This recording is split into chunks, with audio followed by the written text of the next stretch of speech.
ఇంకెన్నాళ్ళు రెంటింట్లో ఉంటాం? సొంత ఇంటి కలను నెరవేర్చుకుందాం. Suman TV biggest property expo October 18th, 19th HSCC Novotel Hyderabad. ఇప్పుడే ఫ్రీ ఎంట్రీ కోసం కాల్ చేయండి. నమస్తే రమ్మ గారు. నమస్తే జయ. ఏదైనా మంచి కథ చెప్తారండి? లక్ష్మీ కటాక్షం కథ చెప్తా. మామూలుగా లక్ష్మి ఎలా వస్తుంది, తానంతట తాను ఎలా వచ్చిందో తెలియకుండా వచ్చేస్తుంది. అవును, పోయేటప్పుడు అలానే వెళ్ళిపోతుంది. చాలా మందిని చూస్తాను జయ, అట్లా భలే కలిసి వచ్చినట్టు ఉంటుంది. అలాగే కలిసి రాని రోజు కూడా ఒకటి వచ్చేస్తూ ఉంటుంది. అందరూ సర్వనాశనం అయిపోరు, కానీ పోతూ ఉంటుంది. బాగుంటుంది కథ. పూర్వమట ఒక పల్లెటూరులో ఒక పెద్ద లక్ష్మీదేవి దేవాలయం ఉండేది. లక్ష్మీనారాయణులు, కానీ అమ్మవారికి బాగా భక్తులు ఉండేవాళ్ళు. అయితే ఎక్కడి నుంచో ఒక కుర్రాడు వచ్చి ఈ ఊళ్ళో ఉన్నాడు. వాడికి పాపం అమ్మ నాన్న లేరు, ఎవరు లేరు. ఈ ఆలయాన్ని ఆశ్రయించుకుని ఉండేవాడు. రాఘవుడు వాడి పేరు, రాఘవయ్య అనేవాడు. వాడు గుళ్ళో అన్ని పనులు చేసేవాడు. గుళ్ళోనే తిని గుళ్ళోనే పడుకునేవాడు. అయ్యవారికి అమ్మవారికి, మరి లక్ష్మీదేవి వెంకటేశ్వర స్వామి నారాయణమూర్తి అంటే నైవేద్యాలు నూనెగా నెయ్యి వేసి బ్రహ్మాండంగా చేస్తారు. చక్కగా స్వామివారికి పెట్టిన నివేదనలే తింటూ ఊళ్ళో ఏదైనా వాళ్ళు ఎవరైనా పెద్దవాళ్ళు ఎవరైనా గుళ్ళోకి వస్తే మళ్ళీ వాళ్ళని రెక్కపుచ్చుకుని తీసుకుపోయి ఇంట్లో దగ్గర దిగబెట్టి రావటం, పిల్లలు ఏడుస్తుంటే వాళ్ళని ఆడించటం, ఏదైనా కబురు కాకరకాయ ఉంటే వెళ్ళి చెప్పి రావటం చేసి ఊళ్ళో వాళ్ళందరూ రాఘవయ్యని చక్కగా చూసుకునేవాళ్ళు. తనలో నాలుగులాగా ఉండేవాడు. ఓకే. అసలు గుళ్ళో అయితే అతను లేకుండా ఒక ఉత్సవం అవ్వదు, ఒక పండగ అవ్వదు, ఒక హడావిడి అవ్వదు. చాలా రోజులు జరిగింది. ఒక 27 సంవత్సరాలు వచ్చినాయి. చక్కగా ఎత్తరిగా పుష్టిగా మనిషి నున్నగా కళగా ఉండేవాడు. దేవాలయంలో ఉండటం వల్ల చక్కగా పొద్దున్నే స్నానం చేసి పట్టవర్ధనాలు తీర్చిదిద్దుకుని చక్కగా పంచ బట్టలు చక్కగా, మరి దేవాలయంలో బట్టలు అంటే ఎలా ఉంటాయి? తెల్లటి పంచ, నడుముకో ఉత్తరీయం, నుదుటికి నామాలు, చెవిలో ఒక తులసి దళం, పరమ లక్షణోపేతంగా ఉండేవాడు. సరే, రోజులు గడుస్తుంటే ఒకనాడు తెల్లవారుజామున లక్ష్మీదేవి కల్లోకి వచ్చిందట. కల్లోకి వచ్చి, నాయన చాలా రోజులుగా సేవిస్తున్నావు నన్ను, నీకు సమయం వచ్చిందిరా, ఇక నేను నీకు పట్టబోతున్నాను, నీకు సిరి పడుతుంది ఇంకా అని చెప్పంగానే రాఘవయ్య అన్నాడు, అమ్మ ఎట్టగొట్టా బతుకుతున్నా, హాయిగా ఉన్నా, నా జీవితం నాకు చాలా హాయిగా ఉంది. తెల్లవారు లేస్తే పూజా పునస్కారం, అభిషేకం, అర్చన, తోమాల సేవ నడుస్తోంది. శుభ్రంగా 3 పూట్ల ప్రసాదం నూనెగా అమరుతోంది. ఊళ్ళో వాళ్ళంతా ఆపేక్షగా ఉంటున్నారు. గుళ్ళో నా జరుగుబాటుకి ఎటువంటి లోపం లేదు. నువ్వు పట్టావద్దు, ఏమీ వద్దు, నన్ను వదిలిపెట్టేయమన్నాడు. అనేసరికి లక్ష్మీదేవి కోపం వచ్చింది. ఎవరెవరా, నేను పడతానంటే కాదంటావేమిట్రా, నువ్వు వద్దన్నా అవునన్నా నీకు సిరి పట్టక తప్పదు, నీకు సమయం ఆసన్నమైంది ఆనంగానే రాఘవయ్య అన్నట్ట, సరేలేవమ్మా, పడితే పట్టేవు, చూస్తాను, నిన్ను ఎట్టా తప్పించుకోవాలో నేను ఆలోచిస్తా, పోయేటప్పుడు మాత్రం ఎట్టపోతావో చెప్పిపోవమ్మా అన్నాడు. ఎప్పుడో ఒకప్పుడు వెళ్ళిపోతావు, నువ్వు వెళ్ళిపోతావు, నన్ను విడిచిపెడతావు, అప్పుడు చెప్పు, విడిచిపెట్టేనాడు ఏం జరుగుతుందో చెప్పు అంటే, విడిచిపెట్టేనాడు ఏం జరుగుతుందో చెప్పింది అమ్మ. చెప్పేసింది, చెప్పి వెళ్ళిపోయింది. మర్నాడు తెల్లవారింది. యథావిధిగా రాఘవుడు చెరువులో స్నానం చేశాడు, కోనేట్లో పట్టవర్ధనాలు తీర్చుకున్నాడు, దేవాలయానికి కావాల్సిన వ్యవహారాలు చేస్తున్నాడు. ఈ దేవళం ఉన్న పక్క ఊర్లో ఒక బ్రహ్మాండమైన కోటీశ్వరుడు ఒక ఆయన ఉన్నాడు. ఈ కోటీశ్వరుడు వాళ్ళ దేవాలయంలో ఏవో పూజ చేయించడానికి వచ్చాడు. బ్రాహ్మలు ఎవరైనా కనపడితే ఇవ్వడానికి బట్టలు తెచ్చాడు. బోల్డు దండలు అవి ఇవి ఎన్ని తెచ్చారో వాళ్ళు. ఈ పక్కన అన్ని సామాన్లు అందిస్తూ లక్షణంగా నుంచున్నాయి. రాఘవయ్యను చూసేసరికి ఆయనకి మహా ముచ్చటేసింది. ఎంత కళగా ఉన్నాడు, పట్టవర్ధనాలు పెట్టుకుంటే ఎవరైనా నిలువు నామం పెట్టుకుంటే ముచ్చటగా ఉంటారు. తులసి దళము ఎంత బాగున్నాడు. ఈయన ఏం చేశాడు, ఒక జత పట్టుబట్టలు తీసి, అయ్యగారు కట్టుకోండి అని కట్టించాడు. కట్టించాక ఆ పట్టుబట్ట కట్టుకునేసరికల్లా ఆయన హత్తు పీతాంబరధారి విష్ణుమూర్తిలాగా ఉన్నాడని మెళ్ళలో ఒక పువ్వుల దండేశాడు. స్వామివారి మీద నుంచి తీసిన తులసిమాల వేశాడు. మాతోటే ఉండండి, అయ్యగారిని కూర్చోబెట్టండి రా అని ఈయన్ని కూర్చోబెట్టాడు, నుంచోబెట్టాడు, చదివిచ్చాడు. అక్కడి నుంచి ఒక వెండి కడియం ఒకటి చేతికి తొడిగాడు. వాళ్ళన్నీ పట్టుకొచ్చారు బోల్డు. ఈయనకి కడియం పెట్టాడు. పొద్దు నుంచి సాయంత్రం దాకా తమతోటే తిప్పుకున్నారు వాళ్ళు, వదిలిపెట్ల ఇతన్ని. మధ్యాహ్నం భోజనం, షడ్రసోపేతమైన భోజనం చేయించారు, ఇంకేమిటో ఇచ్చారు. పూట గడిచింది. అర్థమైపోయింది, ఓహో అని నాకు పట్టేసింది, అమ్మవారు వచ్చేసింది నా దగ్గరికి అని. అక్కడి నుంచి ఏమైంది, సాయంకాలం అయ్యేసరికల్లా ఊళ్ళోకి వెళ్ళేసరికల్లా చక్కగా మంచి పట్టుబట్టలు, మామూలుగా నీరుకావు బట్టలతో చక్కగా ఉంటాడు లక్షణంగా. ఈ పట్టుబట్టలు, ఈ చేతికి ఒక దండకడియం, పైగా ఇవాళ పొద్దున్న నుంచి వాళ్ళతోటి ఉండటంతో వాళ్ళంతా ఊరంతా ఉన్నారు. ఆ రెండు దయచేయండి అయ్యగారు అని చేపల దగ్గర వాళ్ళు వీళ్ళు, ఒకడు మిఠాయి ఇచ్చాడు, ఒకడు 4 పళ్ళు ఇచ్చాడు, ఇంకా ఏమిటో ఇచ్చారు. అంత నోటో వేసుకునేవాడు. ఇప్పుడు ఇంతంత వచ్చినాయి. సరే ఏం చేయాలి, దొరికేశాను నేను గట్టిగా అనిపించింది. రాత్రికి ఏం చేశాడు, దేవాలయానికి వచ్చి పడుకున్నాడు.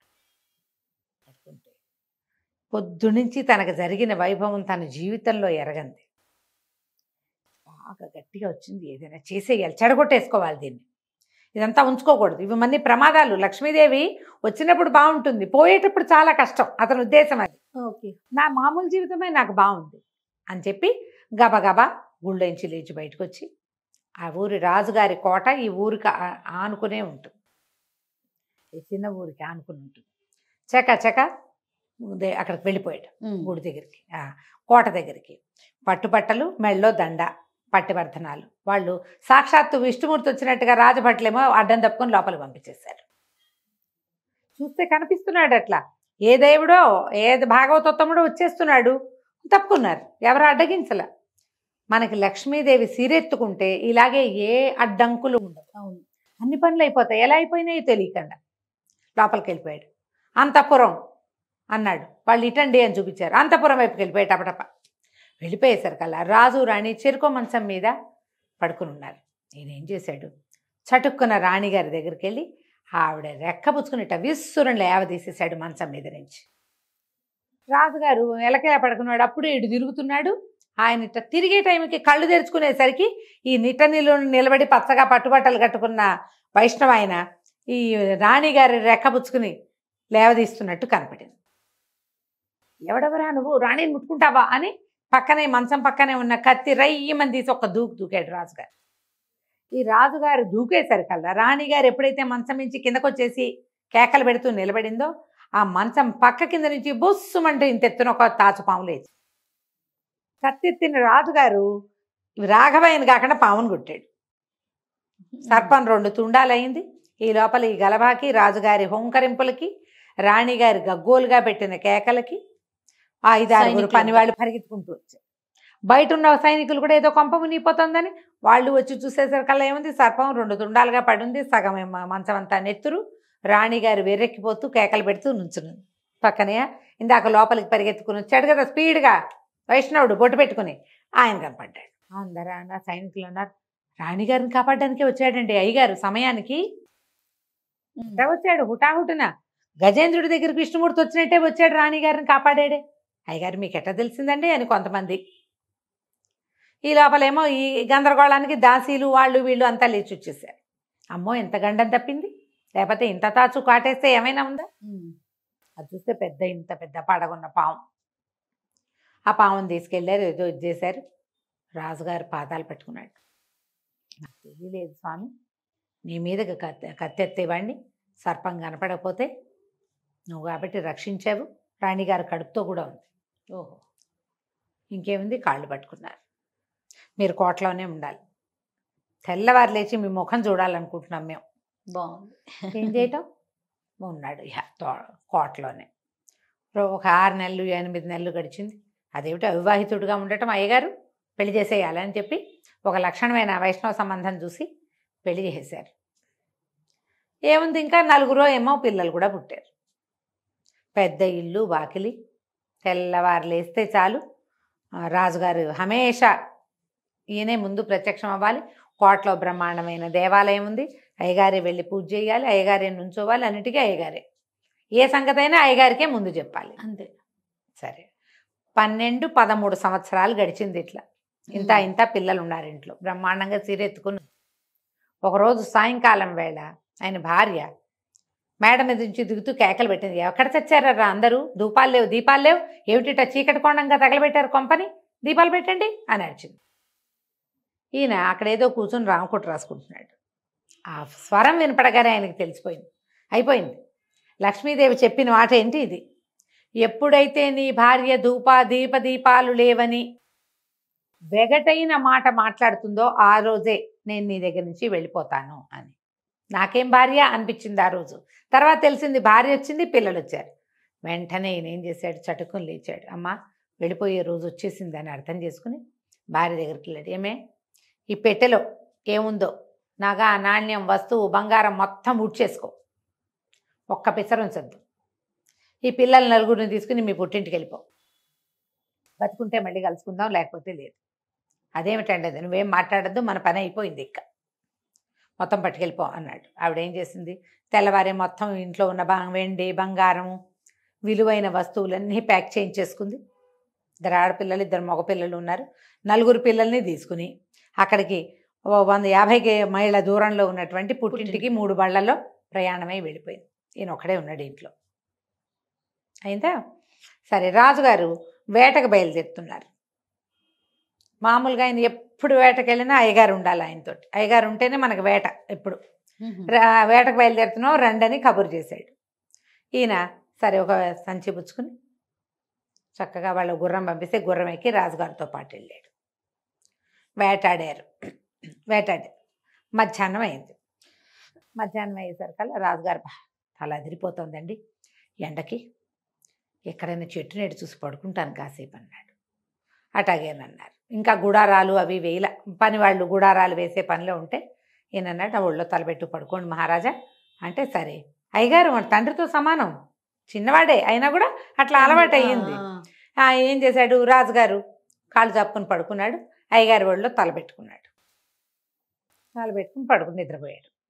ఇంతలో ఏమైంది, పైనుంచి చెట్టు మీద నుంచి ఒక పిట్ట కీమని అరుచుకుంటూ వెళ్ళి రెట్టేసింది. అది కరెక్ట్గా రాజుగారి మెడ, ఆయన ఇట్లా పడుకున్నాడుగా, పడి ఈ ఒళ్ళో తలపెట్టుకున్నాడు కదా, ఈ రాఘవయ్య ఏమనుకున్నాడు, మెడ మీద కాకిరెట్ట పడింది, తుడుద్దామనుకున్నాడు. ఏమీ కనపడలే ఆయనకి. కనపడకపోతే రాజుగారికి ఇట్లా నడుముకున్న దట్టిలో అంత చొరకత్తి ఉంది. అలాగా కత్తి తీశాడు. ఏముంది, కత్తితో ఇట్లా ఇలా తీస్తే వచ్చేస్తుంది కదా అని చెప్పి ఆ చొరకత్తి తీసి ఇట్లా అనబోయాడు. గుచ్చటం కాదు ఆయన ఉద్దేశం, అలాగా తీద్దామని. తీయాలంటే ఇంకో రకంగా రాదు, ముట్టుకుంటే రోత వాసన వస్తుంది కదా, అందుకని ఇలా అన్నాడు. ఎప్పుడైతే మెడ మీదకి కత్తి ఆనిందో రాజుగారు టక్కిని కళ్ళు తెరిచాడు. తన మెడ మీద చొరకత్తి పెడుతున్న అయ్యగారు కనపడ్డాడు.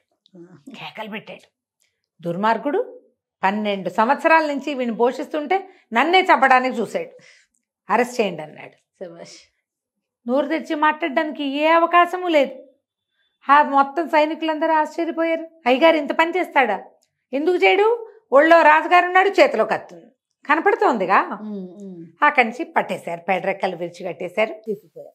రేపొద్దునే శిక్ష వెయ్యాలంటే శిక్ష వేయడానికి దీంట్లోకి రాజుగారి సభలోకి తీసుకురావాలి. పెడరెక్కలు విడిచికట్టి రాఘవయ్య పంతులు గారిని తీసుకొచ్చి నుంచోబెట్టారు. ఈ నేరం చేశారా అని ప్రశ్నించారు. ఆయన ఇట్లా అన్నాడు. అవును అనగానే రాజుగారు అన్నాడు, ఎలాంటి వాళ్ళకైనా ఆఖరి కోరికలు తీరుస్తాం, ఎలాంటి వాడికైనా. ఇన్నేళ్లుగా ఇంత శ్రద్ధగా సేవించాడు ఈయన, మనతోటే ఉన్నాడు. మీ ఆఖరి కోరిక ఏంటంటే, మా ఇంట్లో ఇనపెట్టెలో ఒక చందుకాయ పెట్టుంది, ఆ చందుకాయ పెట్టి తీసుకురండి. ఆ పెట్టెలో ఉన్న వస్తువు నా యొక్క ఆస్తి, దాని కంటితో చూసి చచ్చిపోతా అనగానే సరే వీళ్ళ ఇంటికి వెళ్ళండి రా అన్నారు. వాళ్ళ ఇంటికి వెళ్తే ఉంది, భార్య ఏది లేదు, ఆవిడ ఎప్పుడో వెళ్ళిపోయింది, పిల్లల్ని తీసుకుని. ఏమీ లేవు అక్కడ, పాత ఇనపెట్టుంది ఆ ఇంట్లో. ఇనపెట్టె ఓపెన్ చేశారు, అందులో చిన్న సందుకాయ పెట్టుంది. ఆ పెట్టె తీసుకొచ్చారు. పెట్టె తీసుకొస్తే పెట్టె ఓపెన్ చేస్తే అందులో ఏమున్నాయి, ఒక జత నీరు కావి బట్టలు, ఆయనది ఒక ముక్కు పొడులు లాంటిది, ఏదో డబ్బా లాంటిది చిన్నది. ఇవేమిటండి అన్నాడు. ఇదే నాయన నా జీవితం దీంతోటే ఉండేది. ఈ బట్టలతో ఉన్నన్నాళ్ళు నేను హాయిగానే ఉన్నాను.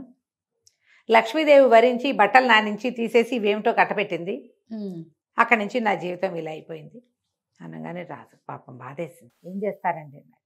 మీరు వదిలేస్తే నా బట్టలతో నేను వెళ్ళిపోతాను, నాకేం అక్కర్లేదు అన్నాడు. రాజుగారు సరే ఇది ఒక ప్రథమ తప్పిదంగా భావించి వెళ్ళిపోండి. ఆయన తన నీరు కావి బట్టలు జతని సంకలో పెట్టుకుని నమస్కారం అని చెప్పి వెళ్ళిపోయాడు. ఇక భార్య లేదు, పిల్లలు లేదు. మళ్ళీ వెళ్ళిపోయి ఏ దేవాలయాన్నో, ఎందుకంటే భార్య పిల్లలు ఈయన సంపద తెలుసు వాళ్ళకి. అవును, ఈ అన్నీ పోగొట్టుకున్న మనిషితోటి వాళ్ళు ఏముంటారు, ఉండరు. వాళ్ళ దారిన వాళ్ళు ఉంటే హాయిగా ఉంటారు. ఆయన దారిన ఆయన వెళ్ళిపోయాడు. లక్ష్మీదేవి వస్తే ఇలా వస్తుంది, పోతే అలా వెళ్ళిపోతుంది. అంతే. కథ కంచికి మనం ఇంటికి. చాలా బాగుంది రమ్య గారు. నమస్తే. నమస్తే జయ.